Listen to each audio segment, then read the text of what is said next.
প্রধান উপদেষ্টা ডক্টর মোহাম্মদ ইউনূস বলেছেন, গবেষণা প্রতিষ্ঠান সিপিডি ন্যায়ভিত্তিক সমাজ প্রতিষ্ঠায় ভূমিকা রাখছে। আজ প্রতিষ্ঠানটির ৩ দশক পূর্তি অনুষ্ঠানে তিনি আরও বলেন, ছাত্র জনতার অভ্যুত্থানেও সিপিডি ভূমিকা রেখেছে। গবেষণা প্রতিষ্ঠান সেন্টার ফর পলিসি ডায়ালগ সিপিডির ৩০ বছর পূর্তি উপলক্ষে রবিবার রাজধানীর মহাখালীর ব্র্যাক ইন সেন্টারে আয়োজন করা হয় অনুষ্ঠানের। এতে ডেইলি স্টার সম্পাদক মাহফুজ আনাম গণমাধ্যম সহ বিভিন্ন ইস্যুতে আওয়ামী লীগ সরকারের সমালোচনা করেন। পূর্ববর্তী সরকারের পতনের অন্যতম কারণ হচ্ছে সে মিডিয়ার গলা চিপে ধরেছিল।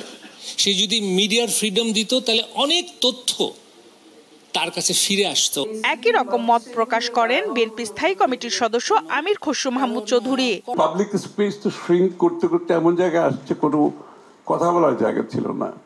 তো সেই ক্ষেত্রে অনেক সময় যখন সিপিডি আমাকে দাওয়াত করতো তখন হঠাৎ করে আমার কাছে মনে হতো যাই হোক অন্তত ওখানে গিয়ে একটা কথা বলতে পারো, get it of my chest. অনুষ্ঠানে প্রধান উপদেষ্টা ডক্টর মোহাম্মদ ইউনূস ভিডিও বার্তায় বলেন, সুশাসন প্রতিষ্ঠায় সিপিডি ভূমিকা রাখছে।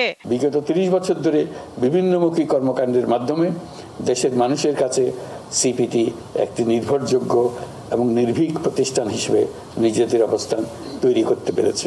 একটি গণতান্ত্রিক, ন্যায়ভিত্তিক ও জবাবদিহিমূলক সমাজ প্রতিষ্ঠায় সিপিডি সবসময় সচেষ্ট থেকেছে। তিনি বলেন, সিপিডির তথ্যভিত্তিক গবেষণা জুলাই বিপ্লবে সহায়তা করেছে। সাম্প্রতিক ছাত্র জনতার গণ অভ্যুত্থানের মনন সৃষ্টিতে সিপিডির গবেষণা ও জনসচেতনামূলক কার্যক্রম অশেষ ভূমিকা রেখেছে। ভবিষ্যৎ চ্যালেঞ্জ মোকাবেলায় সবাইকে এক হয়ে কাজ করার আহ্বান জানান প্রধান উপদেষ্টা।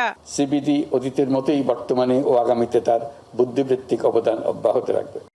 সঞ্জিদা প্লাবনী, দীপ্ত সংবাদ, ঢাকা।